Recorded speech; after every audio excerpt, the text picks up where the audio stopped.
이에 예수께서 가라사대 내가 너희는 인자를 둔 후에 내가 그인 줄 알고 또 내가 스스로 아무것도 하지 아니하고 오직 아버지께서 가르치신 대로 이런 것을 말하는 줄도 알리라. 나를 보내신 이가 나와 함께 하시도다. 내가 항상 앞에 기뻐할 수 있는 행함으로 나를 혼자 두지 아니하시느니라. 함께 읽겠습니다.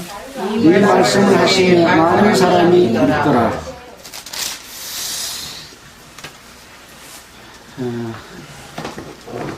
요한복음 8장 1절부터 30절까지를 읽었습니다. 예, 설을 맞이해서 이제 다 가족들이 이렇게 한 자리에 모입니다. 특히 이제 지금은 도시에서 자녀들이 시골로 내려오는 것보다 오히려 부모들이 이렇게 자녀들이 있는 데로 올라오는 그런 경우가 많아진 것 같아요. 설 명절이 되면 가족들이 함께 모이고 또 조상들에게 차례를 드리는 그러한 그 풍속들을 이어가고 있는 것이 우리나라 명절의 분위기인데요. 돌아가신 부모님들을 생각하는 것은 참 좋은 일이죠. 그러나 그 돌아가신 부모님의 그 영혼, 그 생명이 어떻게 됐는가 하는 것을 생각해 보는 것은 더욱 중요한 일이다 이렇게 생각이 듭니다. 그래서 우리가 드리는 설 명절의 이러한 행위들을 통해서도 우리 자신이 하고 있는 것이 과연 이게 참이냐, 진리 가운데 있는 것이냐 하는 것을 생각해 보는 것이 사람으로서 해야 되는 당연한 어떤 생각이다 이렇게 생각이 듭니다. 예수님께서는 이 땅에 오셔서 많은 기사와 능력을 행하셨고 사람이 할 수 없는 일을 했습니다. 그것이 바로 기적이고 이적입니다. 그냥 사람들이 알고 있는 법칙 그대로를 행하면 그것은 신기한 일이 아니죠. 그러나 사람이 할 수 없는 일을 행함으로 말미암아 하나님의 능력을 나타내 보이고 하나님께로부터 왔다라고 하는 것을 증거하는 것이었습니다. 그래서 사람들은 예수님이 하시는 능력과 기적을 보고 많은 사람들이 따랐죠.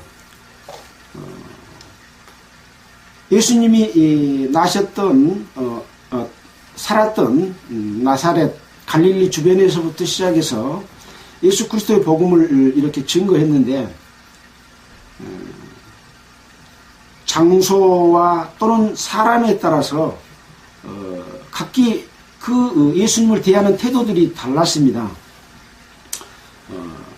갈릴리를 비롯한 갈릴리의 주변 그리고 또 유다와 예루살렘 또 예수님과 함께 있었던 많은 사람들 중에는 예수님의 혈육의 형제간들도 있었고 또 동네 사람들도 있었고 또 멀리서 떨어져 있는 사람들도 있었고 또 그 중에는 유대교를 잘 믿는 여호와 하나님을 잘 섬기는 대제사장이나 서기관과 바리새인들이 있었습니다. 그러나 자기 가족이라고 함께 있다고 제자들이라고 해서 다 예수님을 믿는 것이 아니었죠. 그래서 이러한 사례들을 기록한 것은 어떤 사람이 예수님을 믿는가라고 하는 것을 보여주는 것이었죠. 그래서 그 기록의 내용들이 우리에게 주는 교훈이다 이렇게 생각하면 되겠습니다. 그래서 예수님의 그 많은 능력 행함이 오히려 어떤 자들에게는 예수를 죽이려고 하는 이런 현상으로 나타났습니다. 과연 그들은 왜 예수님을 죽이려고 했는가? 자신의 하나님을 믿는 믿음이 올바르지 못했고 하나님과 상관없이 자기의 유익을 위해서 살아가지만 그것이 잘못된 것을 알지 못하고 예수님께서 이 땅에 오셔서 행하시는 것이 자기 자신들의 삶에 대한 어떤 도전이 되고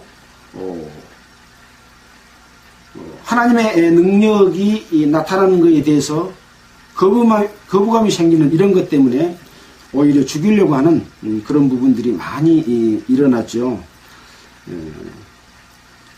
이런 가운데서 계속해서 예수님께서는 자기 자신이 하나님께로부터 왔다고 하는 것에 대해서 설명을 합니다.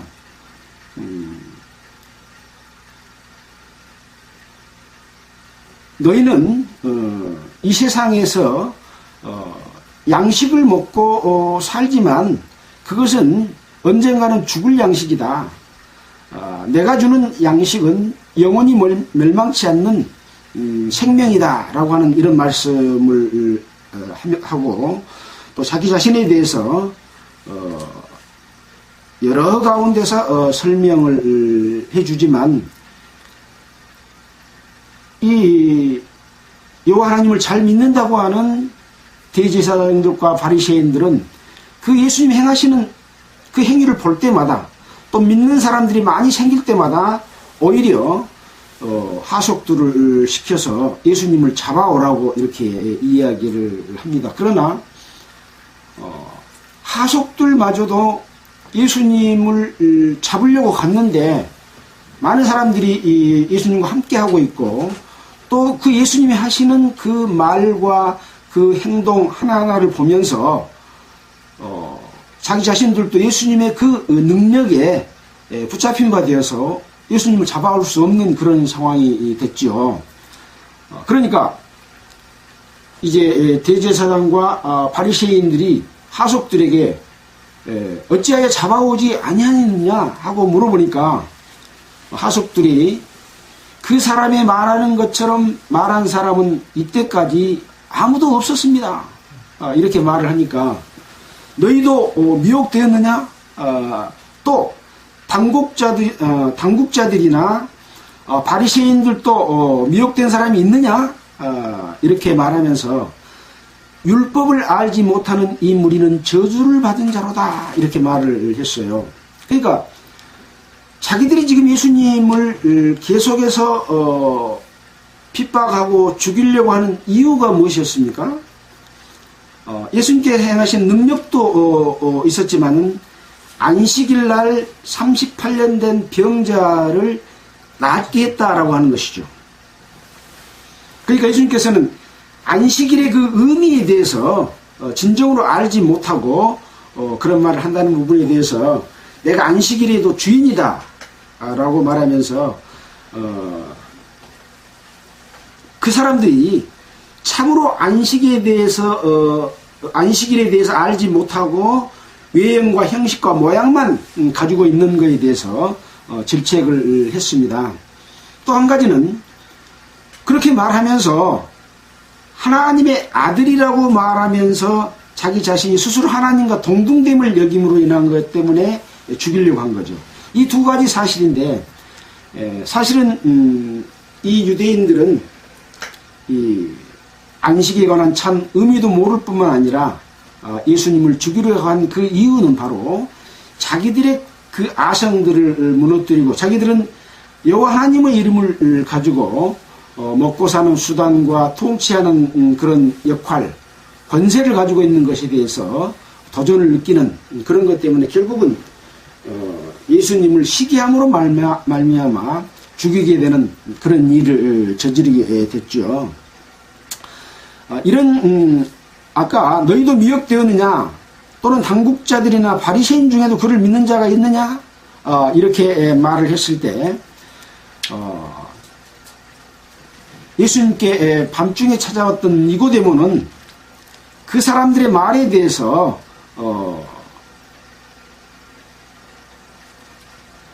우리의 율법은 사람의 말을 듣고 그 행한 것을 알기 전에 판결하느냐?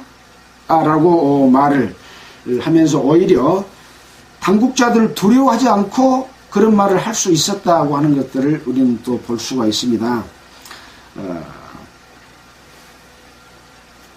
52절에 보면 7장 52절에 보면 저희가 대답하여 가로되 너도 갈릴리에서 왔느냐? 상고하여 보라. 갈릴리에서는 선지자가 나지 못하였느니라 하였더라.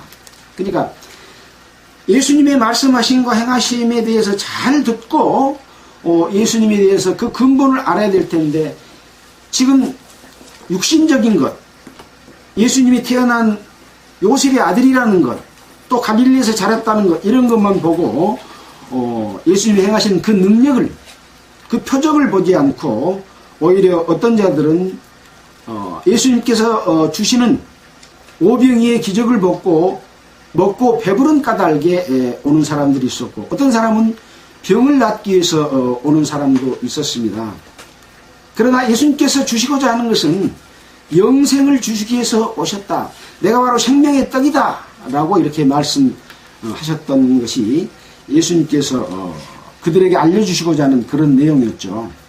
자, 오늘 읽은 요한복음 8장의 내용을 보도록 하겠습니다. 다 각각 집으로 돌아가고 예수는 감람산으로 가시다. 그래서 예수님께서 이 예루살렘 성전에 오시면 낮에는 예루살렘 성전에서 이렇게 가르치고 밤에는 감람산으로 가시는 이런 상황이 반복됐다는 것을 성경에서 알 수가 있습니다. 그래서 아침에 다시 성전으로 들어오시니 백성이 다 나오는지라 앉아서 저희를 가르치시더니, 이제 오늘 읽었던 내용 속에 이제 어떤 일이 있었는가 하는 내용이 나오죠. 서기관들과 바리새인들이 간음 중에 잡힌 여자를 끌고 와서 가운데 세우고 예수께 말하되, 선생님이여, 이 여자가 간음하다 현장에서 잡혔나이다. 아마 이때는 아침이었기 때문에 아마 간음하다 잡힌 여자는 밤에 또는 바로 그 전에 붙잡아서 이제 예수님에게 끌고 왔습니다. 서기관과 바리새인들은 율법을 가르치는 자들이고 선생들이었잖아요. 그래서 예수님께 끌고 와서 선생님이여, 이 여자가 간음하다 현장에서 잡혔습니다. 모세의 율법에는 이러한 여자를 돌로 치라 명했는데 선생님은 어떻게 말하겠습니까? 라고 말했는데, 이렇게 물어본 이유는 고소할 조건을 얻기 위해서 예수를 시험함이라 이렇게 말했습니다. 그러니까 이 바리새인과 서기관들은 예수님이 행하시는 능력을 보고 말씀하신 내용에 관심이 있는 것이 아니라, 어떻게 하면 그 예수님이 말에 율법에 어긋나는 부분이 있어서 율법을 어겼다고 하는 것 때문에 예수님을 죽이려고 하는 그 구실만 찾고 있는 거죠. 이러한 내용들은 여러 군데서 그동안의 마태복음, 마가복음, 누가복음에서 찾을 수가 있었던 그런 내용이죠. 마태복음, 누가복음 11장 54절을 잠깐 볼까요? 11장 54절에도 보면 그러한 기록이 있습니다.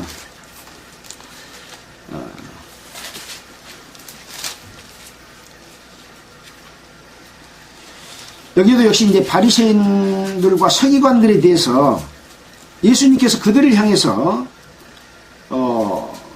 39절에 보면 주께서 이르시되, 너희 바리새인은 지금 잔과 대접의 겉은 깨끗하나 속인즉 탐욕과 악독이 가득하다. 어리석은 자들아, 밖을 만드시니가 속도 만들지 아니했느냐. 오직 그 안에 있는 것으로 구제하라. 그리하여 하면 모든 것이 너희에게 깨끗하리라 라고 말하면서 화 있을진저 하고 무려 6번이나 말을 하면서 그 바리새인과 서기관들의 유형과 형식과 속에는 악독이 가득하고 회칠한 무덤 같은 이런 잘못된 일에 대해서, 또 너희들은 그 율법을 지키라고 지기 어려운 짐을 다른 사람에게 지우면서 너희는 손가락 하나도 이 짐이 되지 않는다. 또 선지자들을 죽였다. 이런 내용들에 대해서 예수님이 계속해서 그들을 책망하는 그런 부분들이 나왔습니다. 그러니까 이들은 바로 예수님을 어떻게 하면 죽일 것인가 하고 그 목을 지키는 이러한 일들이 누가복음에 기록되어 있죠. 또 누가복음 20장 20절에서는 가이사에게 세 바치는 일로 가이사에게 세를 바치는 것이 옳으냐, 바치지 않아야 되느냐라고 하는 유대인들끼리의 어떤 서로 논쟁이 되었던 그런 부분들을 예수님께 말을 해서 가이사에게 세를 바치지 말라 하면은 로마의 법을 지키지 않았다 해가지고 죽이려는 구실을 찾으려고 하는 이러한 것들만 계속해서 연구하고 예수님을 시비를 걸려고 하는 그런 상황이 계속해서 있었던 거죠. 이런 내용들은 우리가 성경의 관주를 통해서 찾아볼 수가 있습니다. 자, 이렇게 하니까 예수께서 몸을 굽혀서 손가락으로 땅에 쓰시니 여기 어떤 내용을 썼다고는 기록이 안 되어 있습니다. 저희가 묻기를 맞이하는지라 일어나서 가라사대 너희 중에 죄 없는 자가 먼저 돌로 치라. 예수님을 붙잡아 가늠한 여자를 붙잡아온 바리새인과 서기관들에게 너희 중에 죄 없는 자가 돌로 치라 라고 말을 하니까 양심의 가책을 받아서 어른으로 시작하여 젊은이까지 하나씩 나가고 오직 예수와 그 가운데 섰는 여자만 남았더라 그랬습니다. 그러면 이 가늠하다 붙잡힌 여자는 돌로 쳐서 죽임을 당할 죄를 지었어요. 그러면 다른 사람들은 이것을 칠 수 있는 사람은 누굽니까? 죄 없는 사람만이 죄 있는 자를 심판할 수가 있는 것이죠. 그러니까 예수님께서는 그들의 마음을 압니다. 그렇기 때문에 왜 어느로부터 시작하여 젊은이까지 하나씩 나갔다 그랬습니까? 이 말씀을 듣고 죄 없는 자가 돌로 치라 하니까 이 말씀을 듣고 양심의 가책이 되어 죄 없는 자가 돌로 치라 하니까 이제 자기 자신을 살펴본 거예요. 그래서 자기 자신이 죄가 있다는 것을 알고 하나씩 다 물러가고 죄를 짓는 이 여자하고 예수님만 딱 남아있게 된 겁니다. 자, 이렇게 될 수 있었던 근거는 바로 유대인들은 양심의 법을 준 것이 아닙니다. 율법을 줬잖아요. 이방인들에게는 양심의 법을 줬습니다. 유대인들에게 양심이 없습니까? 유대인들에게도 양심이 있어요. 이 양심은 에덴 동산에서 선악을 알게 하는 나무의 실과를 따먹으면 말미암아 선악을 분별하는 눈이 생긴 거지요. 그 순간 내 마음에 양심이 발동된 겁니다. 그래서 양심은 뭐냐? 원래 에덴 동산에는 죄가 없었기 때문에 선과 악이 있는 것이 아니라 선만 있었어요. 악은 아무것도 없었어요. 근데 하나님의 말씀을 어기고 따먹으니까 이게 죄다 라는 것을 알게 해준 것이 바로 양심의 역할입니다. 이 양심은 하나님의 판단이고 하나님의 영이 우리 속에서 그 역할을 해주는 겁니다. 그래서 누가 죄다, 죄 아니다 라고 말하지 않더라도 우리의 양심이 죄를 지면 두근두근하고 죄인 것을 안다는 거죠.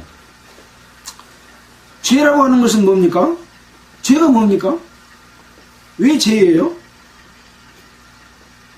법이 있기 때문에 죄인 거예요. 법이 없으면 죄가 없어요. 살인하지 말라, 가늠하지 말라, 도적질하지 말라 이런 법이 없으면 살인의 죄가 안 되는 거예요. 동물들이 약육강식에 의해서 다른 동물들을 잡아먹으면 그게 죄입니까? 죄가 아니잖아요. 동물의 세계에서 그렇게 살도록 되어 있는 거예요. 먹이 사슬이 다 만들어져 있잖아요. 왜 우리는 식물에서 나는 열매를 따서 먹고 식물을 죽여서 먹습니까? 또 쪄서 먹습니까? 이것은 자연 속에서 우리에게 주어진 그것은 죄가 아니라고 하는 거죠.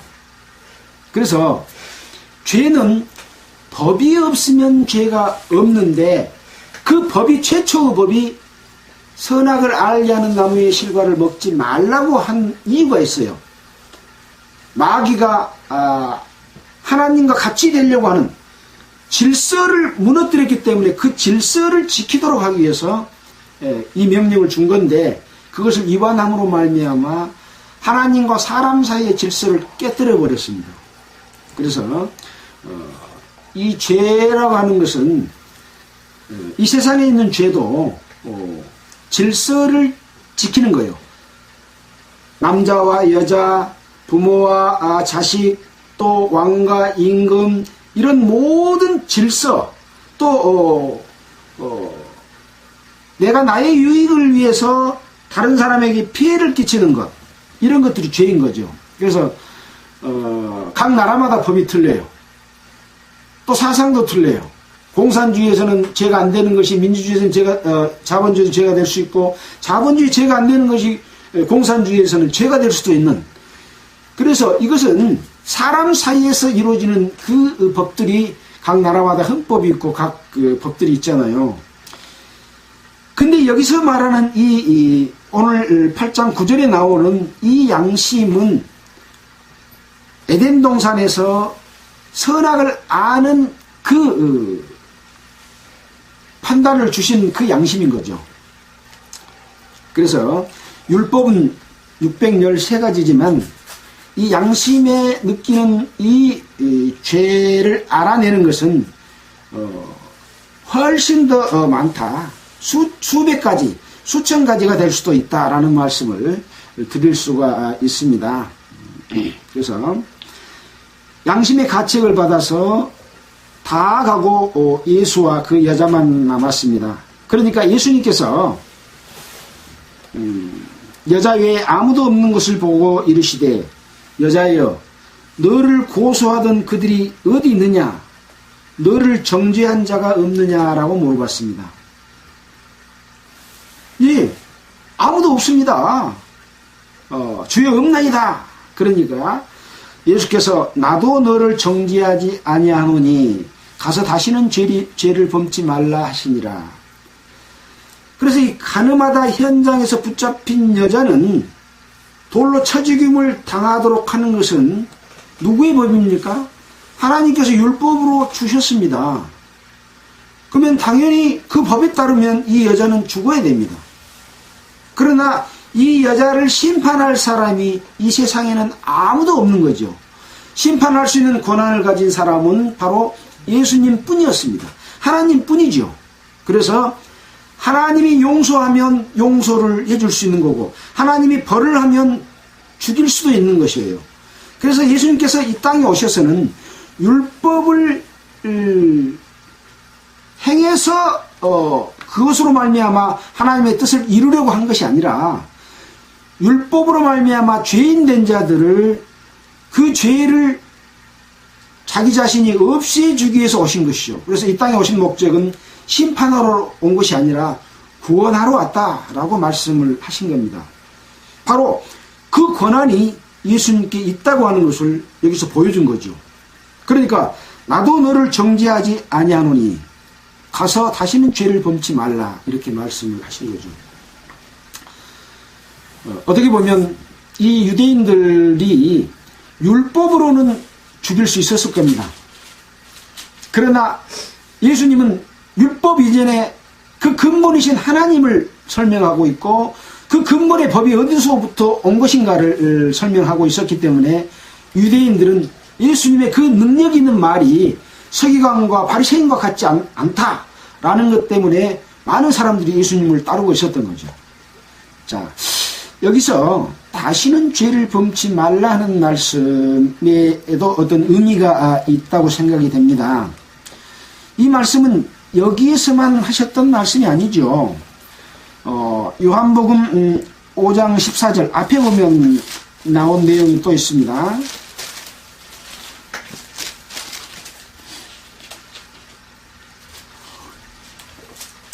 요한복음 5장에는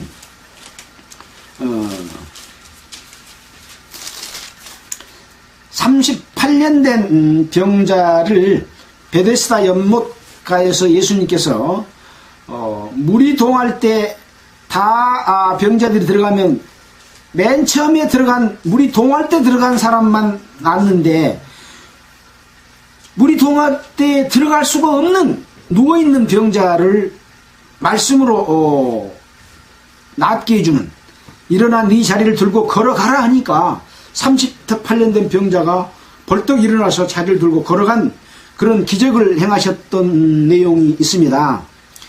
14절에 보면 그 후 예수께서 성전에서 그 사람을 만나 이르되 보라 네가 나았으니 더 심한 것이 생기지 않게 다시는 죄를 범지 말라 라고 말씀했습니다. 그래서 죄 사함을 받은 사람이 다시 죄를 지을 수 있다고 하는 것 때문에 다시는 죄를 범치 말라고 한 겁니다. 그래서 이제 우리도 예수님의 피로 말미암아 죄 사함을 얻어서 새로운 생명으로 태어납니다. 죄가 완전히 용서됐고, 용서되는 순간 죄가 없으면 하나님과 관계가 회복이 되잖아요. 회복이 되는 순간 죄 없으면 주님께서 그 사람에게 쑥 들어오는 겁니다. 그것이 바로 성령을 주신 겁니다. 죄 없어진 순간이 없는 사람은 그 성령이 들어올 수가 없어요. 죄가 있기 때문에 못 들어옵니다. 죄가 용서되면 속으로 성령이 들어와서 죄 없는 순간이 한번 그래서 반드시 경험이 돼야 된다라고 하는 거죠. 그거는 이제 세례 요한의 그 세례, 회개의 세례를 받고 마음에 준비가 된 사람이 예수님 행하신 내용들을 들을 때 내 죄가 용서됐다는 것을 깨닫는 순간이 있다고 그랬지 않습니까? 그렇게 해서 새 생명이 태어났습니다. 이제 한 생명이 다시 난 거죠. 그 전에 있던 생명은 이제 죽었습니다. 그래서 육체적으로는 아무 변화가 없어요. 그러나 영 속에, 우리 마음 속에 한 생명이 태어났는데 다시는 죄를 범치 말라라고 하는 것은 이제는 그 태어난 생명이 하나님의 합당한 뜻 가운데서 성령의 인도하심을 받아서 살라고 하는 그런 의미가 거기에 담겨져 있어요. 그래서 죄사함을 받고 하나님의 자녀로 태어났으면서도 종교를 이용해서 자기 유익을 취하면서 죄를 짓는 사람들이 많이 있다고 하는 것들을 우리 이 세상 가운데서 또 볼 수가 있는 것이죠. 그래서 그런 자들이 심지어는 예수님을 알지 못하는 사람처럼 더 많은 죄를 짓는 그런 경우들을 보게 됩니다. 그래서 성경에 보면 예수님께서 죄사함을 받았기 때문에, 죄로부터 해방을 받았기 때문에 죄를 지을 수 있느냐? 그럴 수 없다라고 성경이 로마서에서는 말씀을 하고 있는 것이죠. 그래서 다시는 죄를 범치 말라 하는 말씀의 내용도 우리가 중요한 의미를 가지고 있다라고 하는 것을 생각해 봐야 됩니다. 12절입니다. 예수께서 또 일러 가라사대 나는 세상의 빛이니 나를 따르는 자는 어두움에 다니지 아니하고 생명의 빛을 얻으리라. 이 여자에게 또 일러 가라사대 나는 세상의 빛이니 나를 따르는 자는 어쩐다고요? 어두움에 다니지 아니한다 이거요. 그리고 생명의 빛을 얻을 것이다. 그랬어요. 그러니까 죄 사함을 받았지만 나를 따르지 않는 자는 어두움에 다니며 생명의 빛을 얻지 못하리라. 반대로 말하면 그런 뜻이지 않겠습니까? 그래서 죄 사함을 받는 것 중요하지만 그 죄 사함을 받은 이후에는 이제 예수님을 따르는 삶, 그렇게 되면 어두움에 다니지 아니하고 생명의 빛이 빛 가운데로 우리를 이끌어 가시는 것이죠. 그래서 너희는 빛이다. 예수님께서는 참빛, 곧 세상에 와서는 비치는 빛이다 그랬고, 또 그 빛으로 말미암아 우리의 어둠을 내어쫓히고 죄의 용서함을 받고 새로운 빛을 우리에게 주셨기 때문에 너희도 빛인 거죠. 우리가 빛을 가지고 있는 것이죠. 그래서 그 빛을 말 아래 두지 아니하고 등경 위에 둔다 그랬잖아요. 이는 들어가는 자로 그 빛을 보게 하려 함이라. 불은 빛인데 그 빛을 가리는 삶, 이것이 바로 말 아래 있는 삶이죠. 그래서 음속이나 말 아래 두지 아니하고 그랬습니다. 음속 무한대냐. 이 산에 이렇게 밑에 사는 사람들은 이 산에다가 굴을 파가지고 그 속에다 뭘 넣어요? 무도 캐서 그 속에 저장하고 고구마도 저장하고 또 음식을 저장하는 그런 곳이에요. 말은 뭐예요? 쌀을 대는 말, 돼 이런 것을 이야기합니다. 그래서 먹고 사는 문제로 인해서 예수님의 빛이 가려져 버리는 그런 것을 의미하기도 하죠. 그래서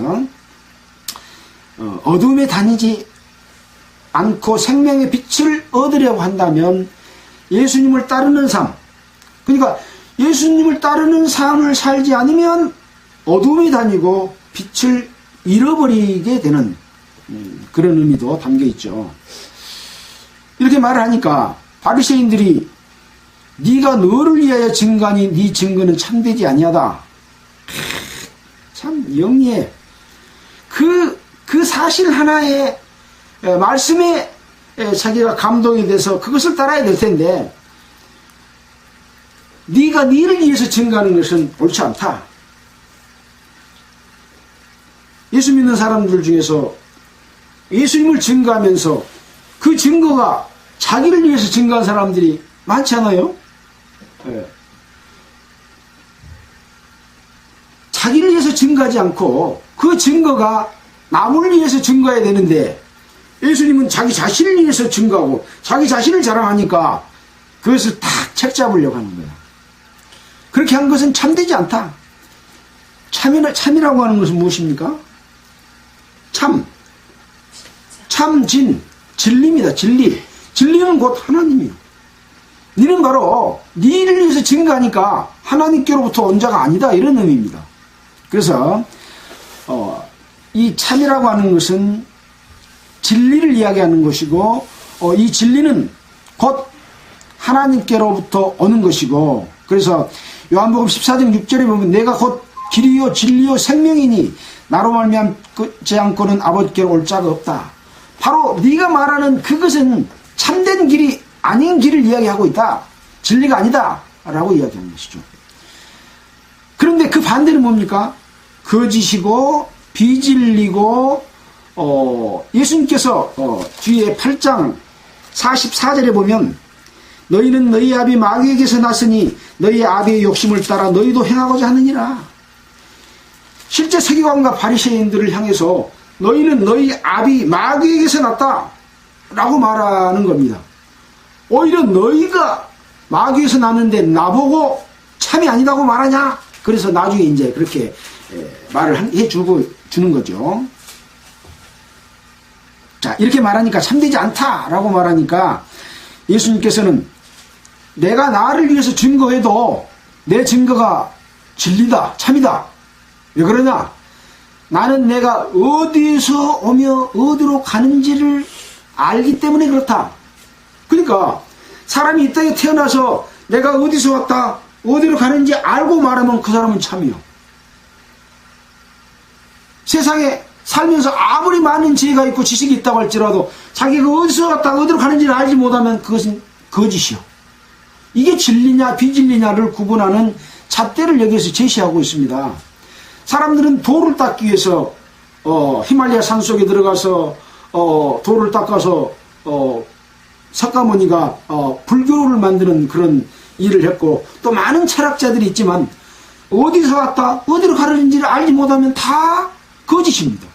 그러나 나는 내가 어디서 오며 어디로 가는지를 안다.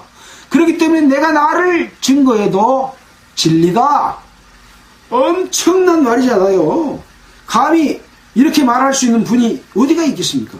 이 세상에 그렇게 말할 수 있는 사람은 아무도 없잖아요. 자, 그러나 너희는 내가 어디서 오며 어디로 가는 것을 알지 못하느니라. 그렇기 때문에 나에게 계속해서 올무를 걸려고 한다. 너희는 육체를 따라서 판단하나 나는 아무도 판단치 아니한다. 너희가 지금 나를 판단하는 것은 육체를 가지고 판단한다. 내가 우리 형제간이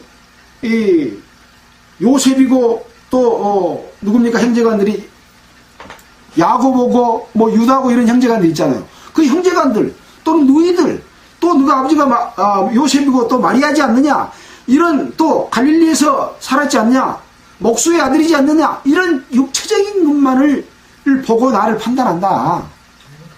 그러나 나를 판단하려거든 나의 한 표정을 보고 너희들이 판단해라, 이렇게 말씀하시면서 너희가 나를 따르는 것은 표적을 본 까닭이 아니요 먹고 배부른 까닭이다. 제발 좀 나의 겉모습 보지 말고 내가 행하는 능력을 좀 보고 내 능력이 하나님께로부터 온 것 좀 믿어달라, 이런 이야기죠.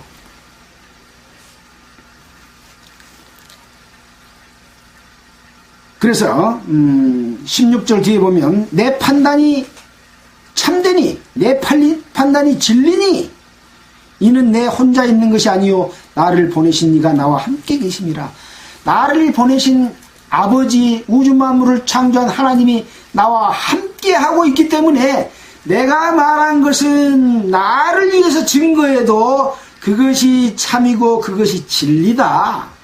이것이 진짜 진리고 이치다 라고 하는 것을 이야기를 합니다.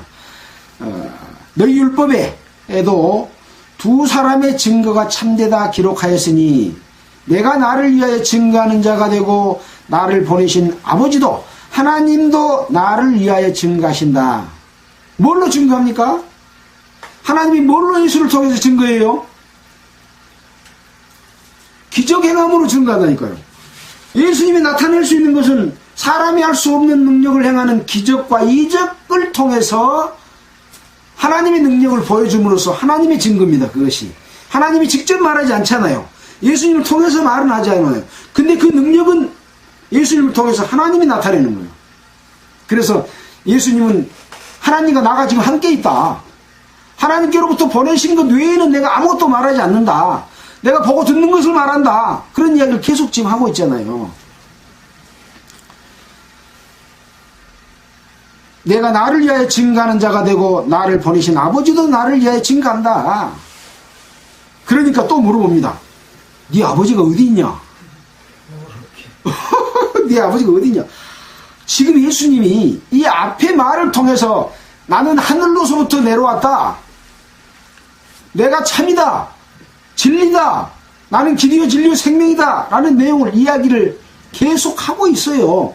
근데 그런 말이 그들의 마음속에 들어오지 않았기 때문에 다 한 귀로 듣고 한 귀로 흘려버려서 그러니까 아버지가 어딨냐? 하늘로서 내려왔단 말을 지금 한 번도 안 들은 것처럼 이 얘기를 하고 있는 거예요. 우리가 복음의 말씀, 하나님의 말씀, 성경 말씀을 전해도 다 자기 속에서 생각하는 거 외의 것은 싹 안 들어버려, 날려버려. 그렇기 때문에 그 사람이 그 속에 말이 마음에 없는 거예요. 만약에 성경에 있는 말씀이 자기들의 마음속에 딱 하나라도 꽂히면 그 사람은 계속해서 그 말씀에 붙잡혀서 구원을 받지 않을 수 없는 사람으로 바뀌는 겁니다. 왜 그렇습니까? 내가 곧 진리고 내가 곧 내 이름 말이 곧 영이요 진리다. 생명이다. 이렇게 말하고 있기 때문에 그렇습니다. 예수님의 말씀이 그 사람 마음속에 딱 들어가면 하나님이 들어가 버린 거예요. 왜? 그래서 어떤 말씀을 한번 붙잡히면 복음을 깨달을 수 있는 길로 가게 되는 거죠. 근데 그 말씀이 자기 마음속에 들어오지 못하는 거죠. 또 잘못 들으면 어떤 목사 말만 그 마음속으로 박히게 되면 예수님의 말이 박히면 구원을 받을 텐데 목사 말이 들어오게 되면 여기 말하는 서기관과 바리새인들의 말이 들어오게 되면 예수를 엉뚱하게 봐서 진리 가운데 이르지 못하고 잘못된 길로 갈 수가 있는 거예요. 소경이 소경을 인도하면 둘이 다 구덩이에 빠진다 라고 하는 그런 의미를 생각해 볼 수가 있는 것이죠.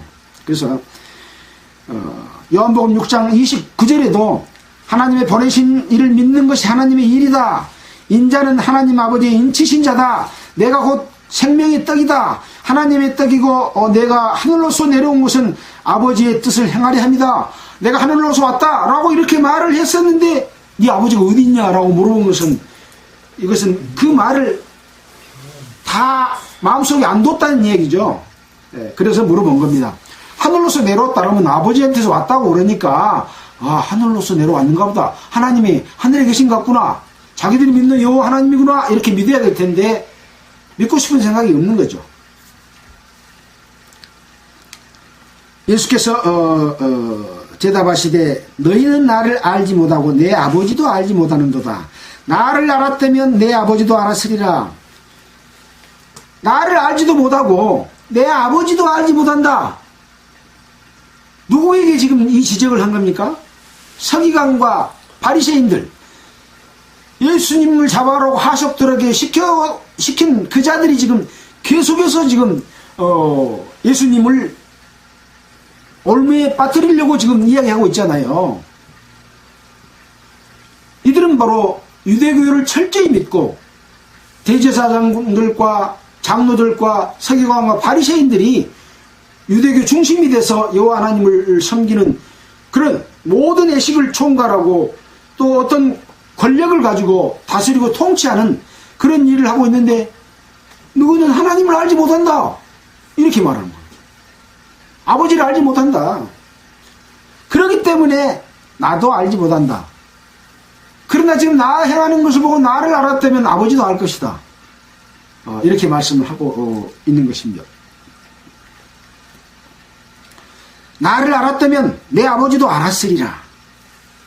이 말씀은 성전에서 가르치실 때 연복궤 앞에서 하셨으나 잡는 사람이 없으니 이는 그의 때가 아직 이르지 아니하였습니다. 그의 때가 이르지 아니했기 때문에 잡지 못했다, 잡지 않는다 라고 하는 말은 지금 1장부터 이 8장까지 오는 가운데서 여러 번 잡을 기회가 있었습니다. 하석들이 잡으러 갔으나 잡지 못했습니다. 그것은 아직 예수님께서 돌아가실 때가 되지 않았고 아직 증거할 내용이 남아있기 때문에 그 증거를 다 마치고 예수님께서는 그때는 이 유대인들이 잡는 것처럼 보이지만 붙잡혀 주시는 거죠. 예. 그래서 아직 때가 되지 않았기 때문에 잡는 사람이 없었다라고 말을 하고 있습니다. 자, 21절입니다.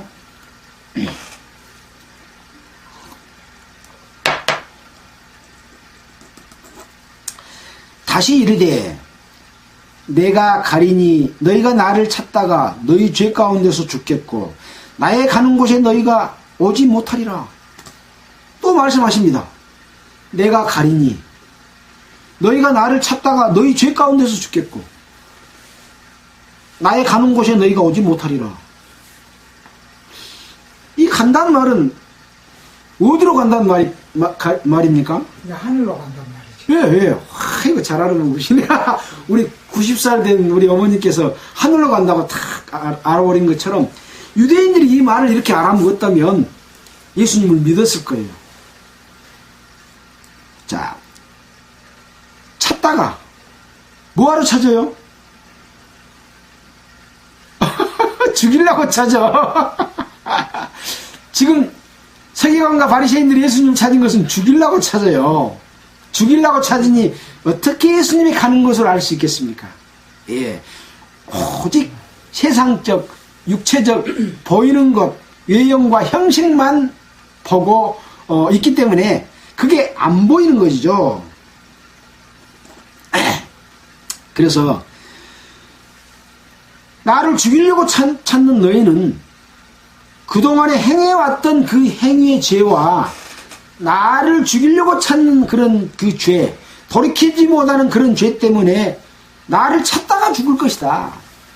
그리고 나의 가는 곳에 하나님의 우편에 예수님께서 부활하셔서 하나님의 우편에 가셨잖아요. 우편이란 말은 하나님의 영광의 자리다 그 말입니다. 오른쪽 왼쪽이 없어요. 하나님 앞에는 하나님의 영광의 자리에 가게 되는데 이 서기관과 바리새인들은 그곳에 오지 못한다 그 말이에요. 너희들은 나 있는 곳에 아버지 계신 곳에 오지 못한다. 왜 아까 그랬잖아요. 네 아버지가 어디 계시냐. 그 앞에 나는 하늘로서 왔다. 하늘로서 온 생명의 떡이다. 이렇게 말을 해줬지만 알지 못하는 거죠. 내가 말하는 것이 곧 영이요 생명이다. 육은 무의가다. 근데 너희들은 육체만 생각하고 지금 너희 육체 유익을 위해서만 나를 죽이려고 하고 있다라고 하는 것에 관한 이야기죠. 지금 우리 세상에 사는 삶도 마찬가지입니다.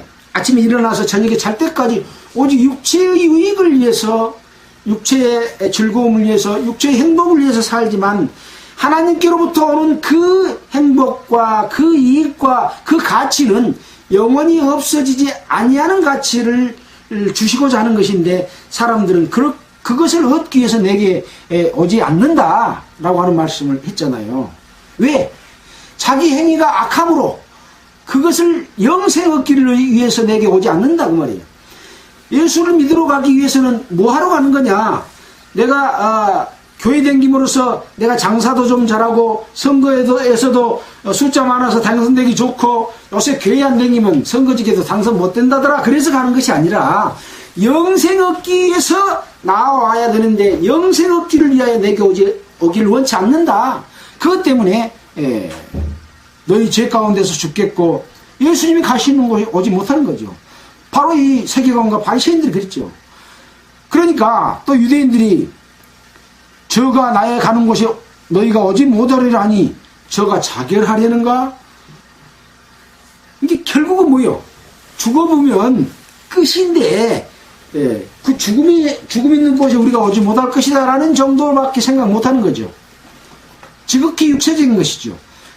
예수님은 없어지지 않은 영원한 세계, 내가 주는 것은 생명이요 부활이다. 예수 믿는 사람은 다 죽잖아요. 언젠가 죽어요. 근데 진짜 말하는 것은 부활이다라고 하는 것이요, 마지막 날에 다시 살리리라 하셨으니 이렇게 말하고 있잖아요. 다시 살아나는 삶이 돼야 영원히 살 수 있는 육체로 바뀌는 거예요.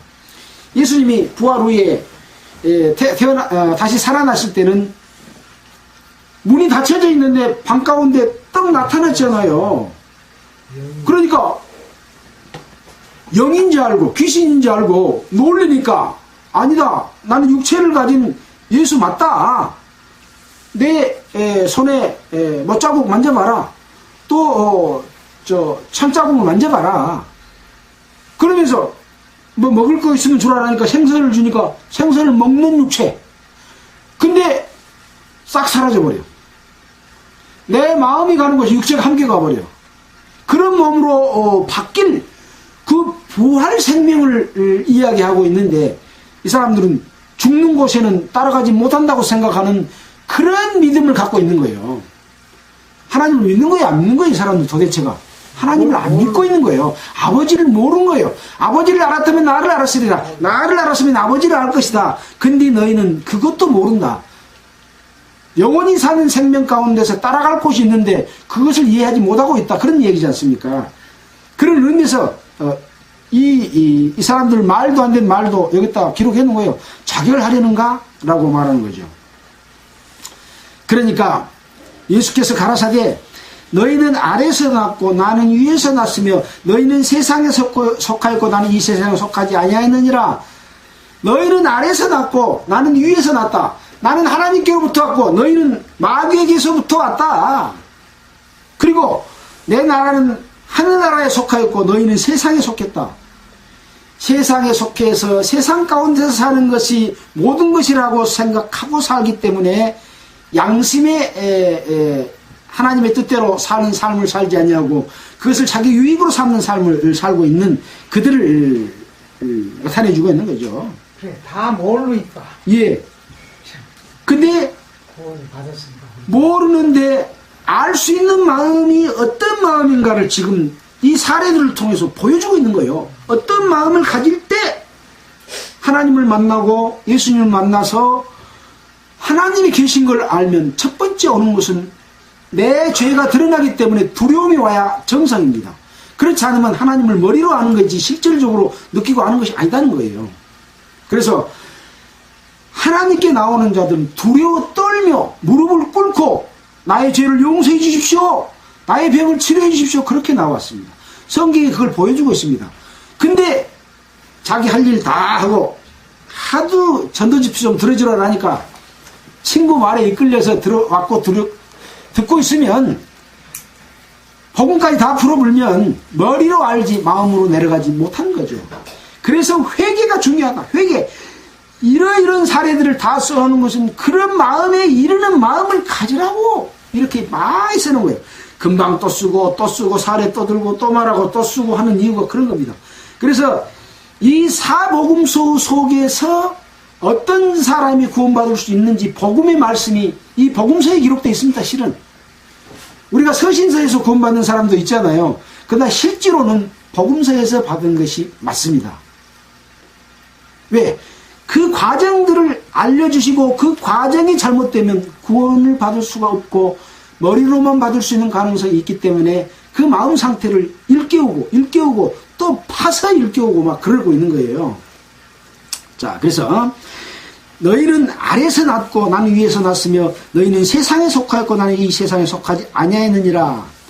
이러므로 내가 너희에게 말하기를 너희가 너희 죄 가운데 죽으리라 했다.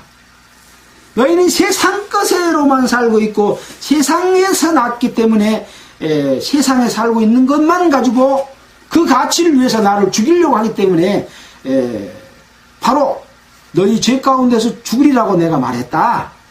뭔 말인지 알겠냐? 그러고 지금 얘기하는 거예요. 너희가 만일 내가 그인 줄 믿지 아니하면 너희 죄 가운데서 죽으리라. 내가 하늘로서 온 자인 하나님의 능력을 입고 온 자인 너희를 죄 가운데서 구원하기 위해서 오신 메시아인 줄 알지 못하면 믿지 못하면 너희 죄 가운데서 여기서 죽는 죽음은 육체의 죽음이 아니라 사망의 부활로 나오는 심판의 부활로 나오는 부활. 모든 사람은 한번 죽었다가 반드시 한번 부활합니다. 생명의 부활로 나오느냐 심판의 부활로 나오느냐가 다르지 우리 육체는 죽어도 영은 멸망하지 않지 않아요. 명절에 제사를 왜 지냅니까? 영혼이 죽지 않았다고 믿기 때문에 제사를 지낸 거거든요. 근데 그 영혼이 다시 육체와 함께 다시 만나서 부활되는 부활이 모든 사람에게 다 있다고 하는 것이 성경의 가르침입니다. 그래서 부활은 다 아는데 생명의 부활로 하나님의 영광 가운데로 갈 수 있느냐 아니면 심판의 부활로 나와서 마귀가 가는 곳에 갈 것이냐 하는 것이라는 부활이죠. 그래서 우리가 가야 될 곳이 무엇이냐라는 부분에 대해서도 생각해 봐야 될 부분입니다. 너희가 만일 내가 그인 줄 믿지 아니하면 너희 죄 가운데서 죽으리라. 내가 그인 줄 알고 믿어졌으면 생명의 부활로 나오리라. 죽지 아니라. 나를 믿는 자는 죽지 않겠고 살아서 우리 나를 믿는 자는 영원히 죽지 아니하리라. 네가 이것을 믿느냐? 그 말이 뭔 말인지를 아는 사람. 영생하도록 얻는 생명. 이것은 육체의 생명을 이야기한 것이 아니라 살리는 것은 영이니 육은 무의가 아니라 육은 그냥 따라오는 거예요. 내가 지금 걸어나가는 것도 내 영혼이 생각하고 가기 때문에 육체는 따라가는 거예요. 육체가 나를 이끌어가는 게 아니라는 거예요. 근데 사람들은 육체 중심적인 삶을 사는 사람이 너무 많다는 거죠. 저희가 말하되 네가 누구냐? 이 말이 진짜 질문이어야 돼. 네가 누구냐? 그렇게 물어봐야 되는 거예요. 네가 누구냐? 예수께서 가라사대 나는 처음부터 너희에게 말하온 자다. 태초에 말씀이 계시니라. 이 말씀이 하나님과 함께 계셨으니 이 말씀은 곧 하나님이시니라. 태초에 하나님이 천지를 창조하시니라. 태초에 하나님이 천지를 창조하신다. 말씀이신 하나님이 천지를 창조했잖아요. 하나님이 가라사대 땅이 있으라 빛이 있으라 하심에 빛이 있었고 하나님 보시기에 좋았더라.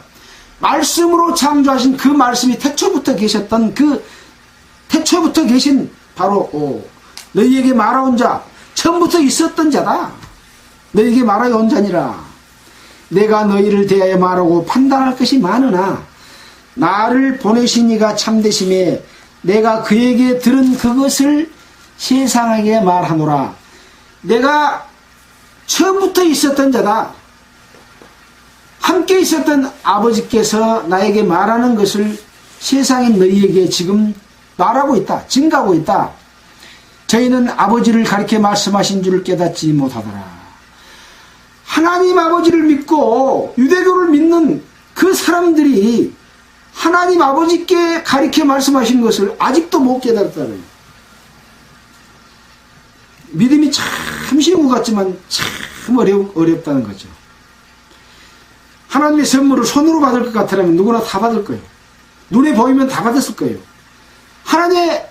하나님이 주신 구원의 선물, 은혜는 손으로 받는 것이 아니라 마음으로 받는 것이기 때문에 마음으로 받아야 되니까 어려워서 못 받는 거예요. 준비된 자만이 받을 수 있는 거예요. 그래서 깨닫지 못하더라.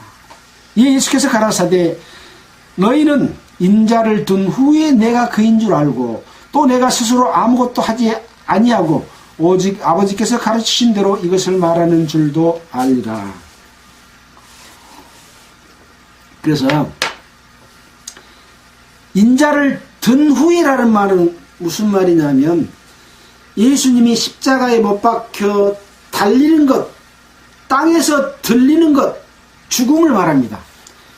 죽은 후에 내가 그인 줄 알고 내가 스스로 아무것도 하지 아니고 아버지께서 가르친 대로 말하는 것도 그때 깨달으리라. 이렇게 말하고 있습니다. 그래서 이 내용은 구약 성경에 이스라엘 백성들이 이 하나님을 원망함으로 말미암아 이 독사에게 물려서 죽게 되었을 때 장대에 놋뱀을 만들어서 담으로 말미암아 그것을 쳐다본다면 다 살았다 하는 그런 그 말씀처럼 장대에 예수님이 달리면 놋뱀처럼 달리면 그것을 쳐다보는 자는 사는 것처럼 예수님께서 행하시는 그 내용을 보고 믿게 되면 살리라 하는 말씀을 이루신 것이죠. 29절입니다. 나를 보내신 이가 나와 함께 계시도다. 내가 항상 그의 기뻐하시는 일을 행함으로 나를 혼자 두지 아니하셨느니라. 예수님께서 하나님의 기뻐하시는 일, 하나님께서 하라고 하시지 않는 일, 듣고 배우지 않는 일은 하지 않으십니다. 우리도 마찬가지로 하나님께서 우리에게 주시는 일, 하라고 하지 않는 일, 그것을 행치 않으면 항상 하나님이 우리와 함께 계십니다. 그러나 우리는 세상에 살면서 자꾸 하나님을 떠나서 나의 육체적인 생각대로 갈 때가 너무나 많은 거죠. 그래서 말씀을 통해서 어떻게 사는 것이 하나님의 합당한 뜻인가를 예수님의 행하시는 말씀과 내용 속에서 깨닫고 또 바울이나 요한이나 베드로나 야고보 이런 분들이 기록된 말씀을 통해서 어떻게 사는 삶이 하나님께서 우리에게 요구하시는 삶인가 라고 하는 것을 알고 그것을 실천하게 되면 항상 하나님이 함께 있어요. 그런 삶을 추구하고 계속해서 매일 생각하고 매일 반성하고 매일 내 자신이 말씀 앞에 꼬꾸라지는 삶, 이것이 바로 그리스도인의 삶인 거죠. 그러니까 이론이 아니라 실제로 그런 삶을 사는 것이 올바른 삶인 거죠. 그래서 사실은 하나님의 자녀로 태어나는 구원받는 것이 시작입니다. 그러나 그 뒤에 사는 삶이 훨씬 미래를 결정하는, 하나님과 함께 하느냐 그렇지 못하느냐를 결정하는 중요한 삶이기 때문에 항상 우리는 말씀을 통해서 말씀만 본다고 그게 되는 것이 아니라 말씀에 있는 내용들을 내가 알고 실천할 때 그 다음 것을 깨우쳐 줍니다. 실천하지 않고 혼자서 책을 보고 방에 혼자서 있어 그걸 본다고 해서 깨우쳐지는 게 아닙니다. 행동하고 실천할 때 다음 것을 알려주시고 깨우쳐주시고 계속 성장하는 삶, 계속 거룩해지는 삶, 계속해서 더 소망과 더 기쁨과 영광이 커지는 삶으로 계속 나아가는 거죠. 이런 신앙생활을 하는 것이 정상적인 신앙생활이다. 그렇지 않는 사람은 있었던 기쁨이 오히려 사라지고 없어지고 자꾸 무거운 짐을 지게 되는 삶을 살게 되는 것은 이것은 종교생활이고 하나님께서 여기서 예수님이 가르치신 대로 하는 대로 삶을 살지 않는 그런 삶인 거죠. 우리 속에 예수님이 계시잖아요. 하나님의 영이 우리 속에 계시잖아요. 내가 새로 태어났잖아요. 이 생명이 그렇게 살아야 된다고 하는 것이죠. 예수님처럼. 그래서 그런 일을 행함으로 나를 혼자 두지 않는다. 하나님께서 나와 늘 함께 계신다. 임마누엘, 하나님이 우리와 함께 계시다 라는 그런 삶이 우리 그리스도인들의 삶의 목표가 되어야 될 겁니다. 오늘은 모처럼 이렇게 설 명절을 맞이해서 우리가 예수님을 만났습니다. 이 성경 전체 중에서 이 복음서처럼 예수님과 함께 할 수 있는 공간은 미안하지만 없습니다. 근데 이 복음서를 얼마나 쉽게 넘겨버립니까? 구약 성경은 이것을 준비하는 과정이었습니다. 서신서는 이것을 깨달은 사람이 삶을 통해서 보여주는 것입니다. 예수님을 직접 만나고 직접 말씀을 듣고 직접 그 의미를 풀어주신 것을 직접 들은 이 말씀의 말로 언제나 읽어도 언제나 만나도 우리가 아깝지 않는 그런 시간인 것을 생각하는 그런 마음을 갖기를 바라면서 마치도록 하겠습니다. 기도하겠습니다. 하나님 아버지 감사합니다.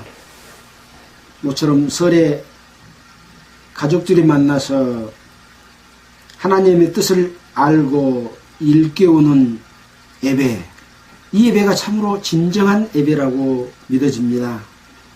이 말씀을 통해서 말씀을 듣고 흘려버리는 것이 아니라 내 생명, 마음 가운데서 충만해서 이 세상을 이기는 삶이 되게 하여 주시기를 원합니다.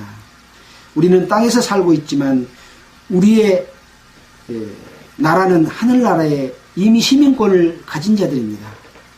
하늘나라의 소망으로 살아가고 가족들이 그리스도 안에서 하나 되고 서로 사랑하는 또 거룩하게 되는 주님의 몸된 교회 안에서 살아갈 수 있도록 주님이여 늘 일깨워 주시기를 원하면서 우리를 보내주신 예수 그리스도 이름으로 기도했습니다.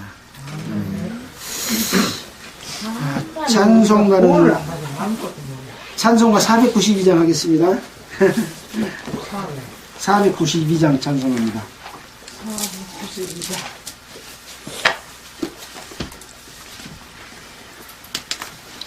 492장 찬송가입니다.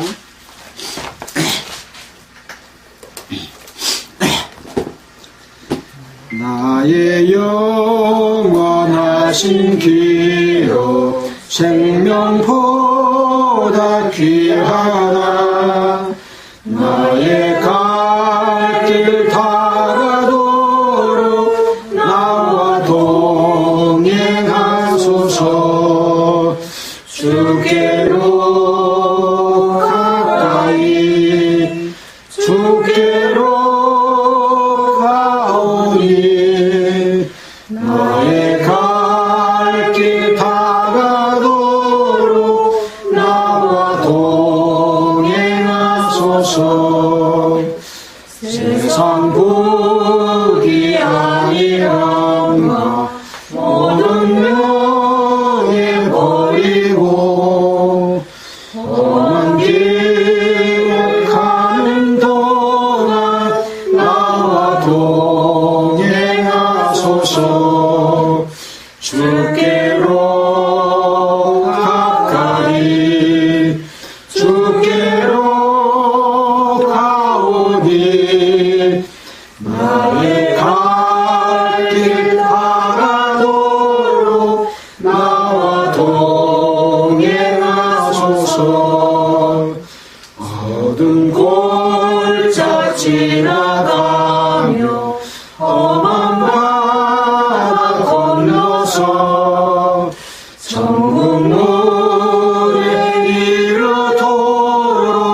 시청하신 여러분도 새해 복 많이 받으시기 바랍니다. 안녕히 계십시오. 네, 감사합니다.